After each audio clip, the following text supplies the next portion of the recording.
Sir ಈಗ ಹೇಳಿ ನಿಮ್ಮ ಮೇಲೆ ಅಲ್ಲೇ ಮಾಡಿದವ್ರು ಯಾರು, ಏನ್ ಕಾರಣಕ್ಕೋಸ್ಕರ ತಮ್ಮ ಮೇಲೆ ಕೇಸ್ ದಾಖಲಾಗಿತ್ತು?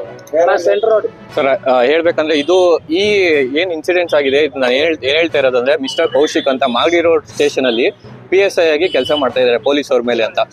ಸೊ ಏನಾಗಿದೆ ಅಂತ ಹೇಳಿದ್ರೆ ಆಕ್ಚುಲಿ ನಮ್ಮ ತಾಯಿ ಮೇಲೆ ಸಿವಿಲ್ ರಿಲೇಟೆಡ್ ಮೇಲೆ ಕೇಸ್ ಹಾಕಿದ್ದಾರೆ ಯಾಕಂದ್ರೆ ಒಬ್ರು ಕೇಸ್ ಹಾಕಿರೋರ ಹೆಸರು ಬಂದು ಲಕ್ಷ್ಮಿ ಅಂತ, ಅವ್ರ ಗಂಡ ಪೊಲೀಸ್ ಡಿಪಾರ್ಟ್ಮೆಂಟ್ ಅಲ್ಲೇ ಕೆಲಸ ಮಾಡ್ತಾ ಇದ್ದಾರೆ. ಬಟ್ ಏನಂದ್ರೆ FIR ಕಾಪಿ ನೋಡಿದ್ರೆ ಗೊತ್ತಾಗುತ್ತೆ 30 lakh ಅಂತ ಹಾಕಿದ್ದಾರೆ. ಅದಕ್ಕೆ ಯಾವುದೇ ರೀತಿಯ ದಾಖಲೆ ಇಲ್ಲ. ಅದು ಬಿಟ್ಟು ಅದ್ರ ಜೊತೆಗೆ ನನ್ನ ತಂಗಿ ಮೇಲಾಗಿರ್ಬೋದು, ತಾಯಿ ತಂದೆ ಮೇಲಾಗಿರ್ಬೋದು, ನನ್ನ ಮೇಲಾಗಿರ್ಬೋದು ಬೈದ್ರು ಅಂತ ಹೇಳ್ಬಿಟ್ಟು ಒಂದು FIR ಹಾಕಿದ್ದಾರೆ. ಎಷ್ಟು ಈಸಿಯಾಗಿ ಸಹಜವಾಗಿ FIR ಹಾಕಿದ್ದಾರೆ ಅಂತ ಹೇಳಿದ್ರೆ ಯಾವುದೇ ರೀತಿಯಾದ ದಾಖಲೆ ಇಲ್ಲ. ಸರಿ ಆಯ್ತು, ಕಾನೂನು ಮೂಲಕ ಹಾಕಿದ್ದಾರೆ, ಅದು ಕೋರ್ಟ್ಗೆ ಹೋದ್ರೆ ಅಂದ್ರೆ ಆರೋಪಿ ಇರೋದು ಅಪರಾಧಿ ಅದೆಲ್ಲ ತೀರ್ಮಾನ ಆಗೋದು ಕೋರ್ಟಲ್ಲಿ ನಡೆಯುತ್ತೆ. ಸರಿ, ಇದೆಲ್ಲ ಇನ್ಸಿಡೆಂಟ್ ಆಯ್ತು. ಬೈದಿರೋರ್ ಮೇಲೆ ಪೊಲೀಸ್ ಅವ್ರು ಏನ್ ಮಾಡಿದ್ದಾರೆ ಅಂತ ಹೇಳಿದ್ರೆ ಮನೆ ಹತ್ರ ಬಂದು ಬೆಳಗಿನ ಜಾವ ತಂಗಿ ಹುಟ್ಟಿರೋ ಬಟ್ಟೆ ಚೇಂಜ್ ಮಾಡ್ಕೊಬರ್ತೀನಿ ಅಂತ ಹೇಳಿದ್ರು ಬಿಟ್ಟಿಲ್ಲ. ತಂದೆ ಬಂದು ಅಂಗಡಿಲಿ ಕೆಲಸ ಮಾಡ್ತಾ ಇದ್ದಾರೆ.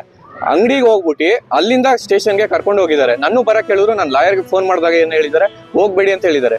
ಬೆಳಗ್ಗೆಯಿಂದ ಸಂಜೆವರು ನನ್ನ ತಾಯಿ ಆಗಿರ್ಬೋದು, ತಂದೆ ಆಗಿರ್ಬೋದು, ತಂಗಿ ಆಗಿರ್ಬೋದು ಎಷ್ಟು ಅವಾಚ್ಯ ಶಬ್ದಗಳಿಂದ ನಿಂತಿದ್ದಾರೆ ಅಂತ ಹೇಳಿದ್ರೆ ಅಷ್ಟು ರಾತ್ರಿ 8 ಗಂಟೆವರೆಗೂ ಸ್ಟೇಷನ್ ಅಲ್ಲಿ ಇಟ್ಕೊಂಡಿದ್ದಾರೆ. ಯಾವುದೇ ಅವ್ರನ್ನ ಕೋರ್ಟ್ ಕರ್ಕೊ ಬರ್ತಾರೆ ಅಂದ್ರೆ ಕೋರ್ಟ್ ಕರ್ಕೊ ಬಂದಿಲ್ಲ. 8 ಗಂಟೆ ಆದ್ರು. ಸರಿ, 8 ಗಂಟೆ ಆದ್ಮೇಲೆ ಸಹಜವಾಗಿ ಸ್ಟೇಷನ್ ಇಂದ ಬಿಟ್ಟು ಕಳಿಸಿದ್ದಾರೆ. ಅದು ಏನೇನ್ ಇನ್ಸಿಡೆಂಟ್ ಆಯ್ತು ಅಂತ ಹೇಳ್ಬಿಟ್ಟು ತಂದೆ ಆಗಿರ್ಬೋದು, ತಾಯಿ ಆಗಿರ್ಬೋದು ಪ್ರತಿಯೊಬ್ರು ಎಕ್ಸ್ಪ್ಲೈನ್ ಮಾಡಿದ್ರು.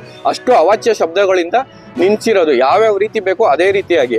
ಇನ್ನೊಂದು ಬಂದು ಆಯ್ತು, ಇವೆಲ್ಲ ಕಾನೂನು ಮೂಲಕ ಅವ್ರು ಏನ್ ಮಾಡಿದ್ದಾರೆ ಕೌಶಿಕ್ ಅವರು, ಆಯ್ತು ಓಕೆ ಅಂತ ಹೇಳ್ಬಿಟ್ಟು ಲಾಯರ್ ಮೂಲಕ ಬೇಲ್ ಅಪ್ಲೈ ಮಾಡಿ ಬೇಲ್ ತಗೊಂಡು ಸ್ಟೇಷನ್ಗೆ ಹೋಯ್ತು ಅಂತ ಹೇಳಿದ್ರೆ ನಮ್ಮ ತಂಗಿ ಎದುರುಗಡೆನೆ ಬೇಲ್ ತಗೊಂಡು ಯಾಕೋ ಬಂದಿದ್ಯಾ ಅಂತ ಹೇಳ್ಬಿಟ್ಟು ತಿರ್ಗಾ ಅಲ್ಲೇ ಮಾಡಿದ್ದಾರೆ. ನನ್ನ ಮೇಲೆ ಕೆಟ್ಟಾಗಿ ಬೈದ್ಬಿಟ್ಟು ತಿರ್ಗಾ ಅಲ್ಲೇ ಮಾಡ್ಬಿಟ್ಟು ನಿನ್ ಮೇಲೆ ಎಷ್ಟು ಈಸಿಯಾಗಿ ಹೇಳ್ತಾರೆ ಅಂದ್ರೆ ನಿನ್ ಮೇಲೆ ಅಲಿಗೇಷನ್ ಇರ್ಲಿಲ್ಲ. ನಿಮ್ ತಾಯಿ ಮೂಲಕ ವಸೂಲಿ ಮಾಡ್ಸೋಕ್ಕೋಸ್ಕರ ನನ್ನ ಮೇಲೆ, ತಂಗಿ ಮೇಲೆ, ತಂದೆ ಮೇಲೆ FIR ಹಾಕಿದ್ದೀನಿ. ತಿರ್ಗಾ ರೌಡಿ ಶೀಟರ್ ಹಾಕ್ತೀನಿ, ನಾನು ಹೇಳ್ದಂಗೆ ಕೇಳಲಿಲ್ಲ, ನಾನು ಕೇಳಿದ ಎವಿಡೆನ್ಸ್ಗಳು ನಾನು ಹೇಳೋ ತರ ಕೊಡ್ಲಿಲ್ಲ ಅಂತ ಹೇಳಿದ್ರೆ ರೌಡಿ ಶೀಟರ್ ಹಾಕ್ತೀನಿ ಅಂತ ಹೇಳ್ಬಿಟ್ಟು ಎಷ್ಟು ಈಸಿಯಾಗಿ ಹೇಳ್ತಾರೆ ಅಂತ ಹೇಳಿದ್ರೆ ಅವ್ರಿಗೆ ಏನ್ ಹೇಳ್ತಾರಲ್ಲ, ಒಬ್ರು ಅಮಾಯಕ ವ್ಯಕ್ತಿಗಳು ಸಿಕ್ತು ಅಂತ ಹೇಳಿದ್ರೆ ಈ ರೀತಿ ದೌರ್ಜನ್ಯ ಎಸಗಿದ್ದಾರೆ. ಅಂಡ್ ಮೋರ್ ಓವರ್ ಅಂತ ಹೇಳಿದ್ರೆ